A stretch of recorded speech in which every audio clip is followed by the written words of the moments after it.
began with 5 golden tickets, like 5 lucky bolts of lightning, ready to strike without notice at any point on the map. Hold your breath. Make a wish. Count to 3. Come with me, and you'll be in a world of pure imagination. Take a look, and you'll see into your imagination.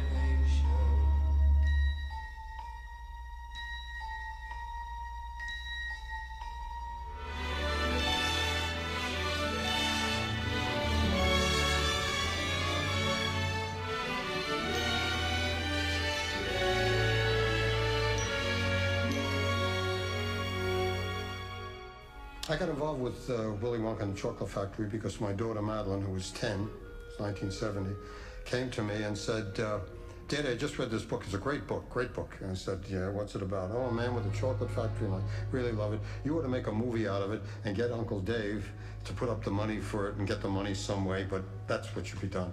So I read the book. It was pretty interesting. I went to Dave, who I worked with, and Dave Wolper. And I said, the kid wants us to make this picture, and I think it's pretty good. Charlie and the Chocolate Factory is a book by Roald Dahl. Mel Stewart's daughter mentioned it to him, told him to mention it to me, tell Mr. Wolper to sell it because it's a good story. And Mel told it to me. And somewhere close to that time, we had some television shows we were doing for Quaker Oats. And Quaker Oats was going to introduce a new candy bar. And one of the executives there told me about it. I said, well, I have a perfect movie to go with that, Charlie and the Chocolate Factory. It's a book about a chocolate factory. I read it and said, oh, that's terrific. Let's make it. Let's make a movie out of it. And what we'll do is we'll release the movie about the same time the candy bar comes out, and it'll be a great promotion for a new candy bar. Eventually they decided to call the candy bar Wonka Bar, so we changed the title of the movie to Willy Wonka and the Chocolate Factory, because I wanted the title of the candy bar in the title. So they put up the money to make the movie. I said, Quaker Oats, that's not a studio, that's an oatmeal company. And he said, well, I convinced them that they should make a Wonka bar and start with a big chocolate thing, and they'd make a lot of money from it. They gave us $3 million to make the movie. We had a script by Roald Dahl, and we brought in another writer who was working on a lot of Wolper shows called David Seltzer. I went to Munich and walked into a situation that if it were presented to me today, I wouldn't have done it. It was a big movie. It was a musical. I had never written a screenplay. It was missing, I felt, and Dave felt, Stan Margulies, the producer, felt, a lot of elements that we needed. For instance, if I remember correctly, there was no villain. It didn't have Slugworth. That was an invention by one of us or all of us along the way. That there was this guy whispering in everybody's ear as they went. I don't think I was sure what he was whispering until I got down toward the end of it. You know, I had to make good on that promise of Slugworth. I'm not sure if that was somebody else's idea or mine. It was all such a product of desperation. People have asked, why did I shoot this in Munich? Very simple. I didn't want to shoot it in New York or St. Louis or anywhere in the United States. This was to be a place that was never, never. It was a neverland that you didn't know where it was. And if you look at the picture, you can't, unless you're very, very clever, you wouldn't know it's Munich. I did that deliberately so that the picture could not be pegged for any time or any place. It's a fantasy.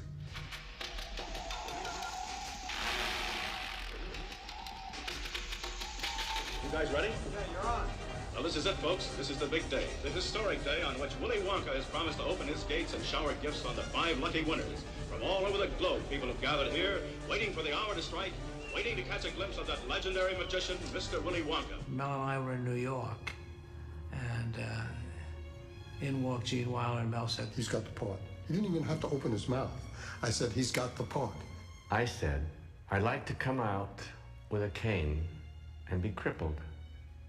And I said, because no one will know from that time on whether I'm lying or telling the truth. And he said, you mean if we don't do that, you won't do the part? I said, yeah, that's what I'm saying. Okay, we'll do it. And I meant it too, because it was a tricky part. But that element of, who knows, is he lying or is he telling the truth, was what my main motor was.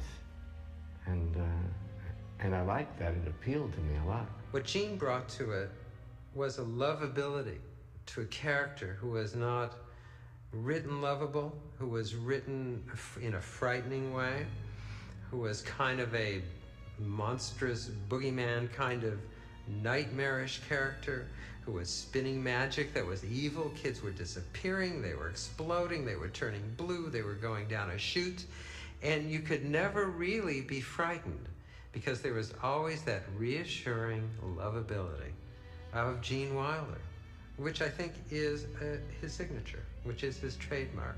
A brilliant directorial choice in casting him, and a brilliant performance. When I read the book, I thought about lying and telling the truth. And in this case, I have a great secret. As Willy Wonka, I'm looking for one particular boy, but the audience doesn't know all that until the end. Grandpa, I don't believe it. We did it. We're actually going in. We're going to see the greatest of them all, Mr. Willy Wonka. They didn't have a script at that point. They came out, and it was in end of May, and I was in the 6th grade. And we just read from the book. We had no script. I just read from the book. Late July was when they called and said yes, they were interested. Came to New York for a screen test. After the screen test, at that point, they were pretty certain that they wanted me to play Charlie. But it was several weeks after that I was finally told that I had the role. That was early to mid-August, and I think we had about 10 days to get ready to pack up and move to Munich, Germany for 5 months. So it was an exciting time. But he was such a sweet, gentle fellow. And then I had to be so cruel to him towards the end of the picture. You know, there's a great temptation to say, now, you know, I'm going to be cruel to you, but I'm only acting. That's part of the story. You know that, don't you? I really love you. I said, don't do that, because you're going to be robbing him of a chance to be scared, and terrified, and hurt, betrayed, the actor in him. So I didn't say anything. And they didn't know what I was going to do. But I really let him have it. It's all there, black and white, clear as crystal. You stole fizzy lifting drinks. You bumped into the ceiling, which now has to be washed and sterilized, so you get nothing. You see what was going on in Willy Wonka's mind all this time, trying to find one honest boy who could stand up to all the temptations, even the cruelty. But he sticks with his honesty. It's a great tale. Charlie was sort of, in my mind, what we want all our children to be. I don't know if I was really acting, I was just playing myself, and I guess it came somewhat naturally, but with Gene and Jack and Mel Stewart, to become Charlie was somewhat a natural extension of myself, of my personality. Augustus, how does it make you feel to be the first golden ticket finder? Hungry. Any other feelings? Well, there was an advertisement in the newspaper, and my mom responded on that because she thought she had a pretty nice son.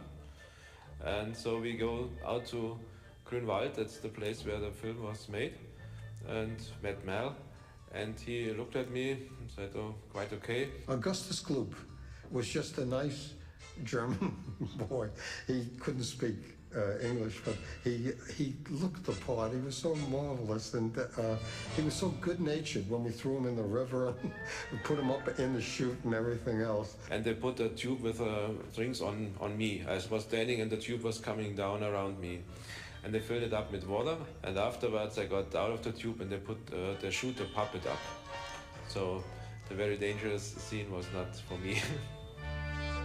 All right, where is it? Why haven't they found it? Veruca, sweetheart, I'm not a magician. Give me time. I want it now. I had to go for the casting at the hotel, and I remember they didn't even have a script at that point, so there was not even a script to read from. And I remember doing all these actions, and he was saying, no, be nastier. This is Mel Stewart, the director. No, you gotta be nastier than that. You gotta be nastier than that. And I was getting really quite grumpy with him. He said, oh, be nastier, be nastier. I thought, all right, in the end, I'll be really nasty. So maybe I was just the brattiest of them all. I thought, and will always think, gives one of the most incredible performances of child actors. She just was a natural. My demise was going after the golden goose that lays the golden eggs, which of course wasn't actually there because it was put in afterwards. We finally got to shoot this sequence on my birthday.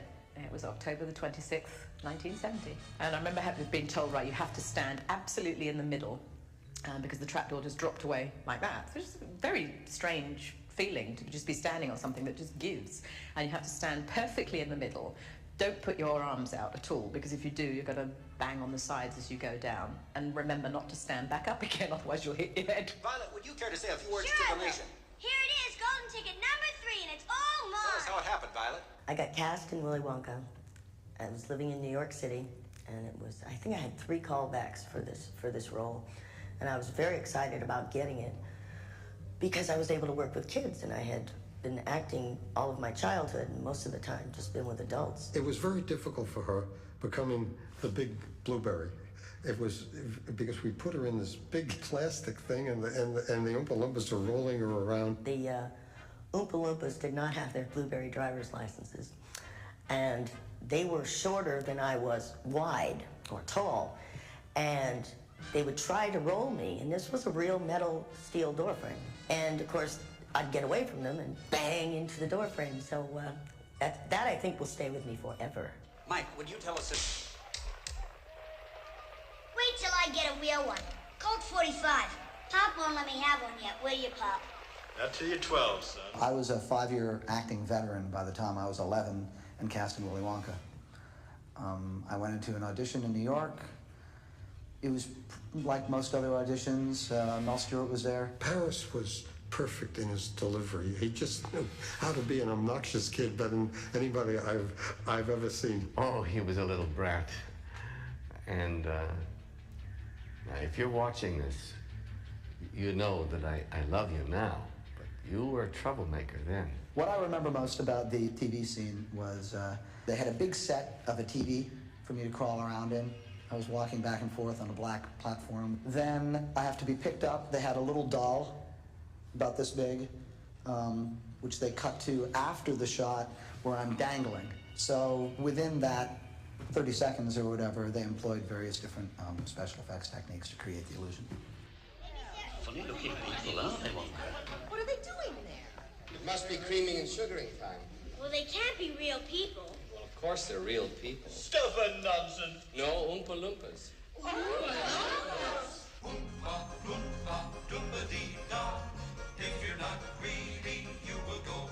As the film was being made in Germany, there weren't many, hardly any German actors of this small height.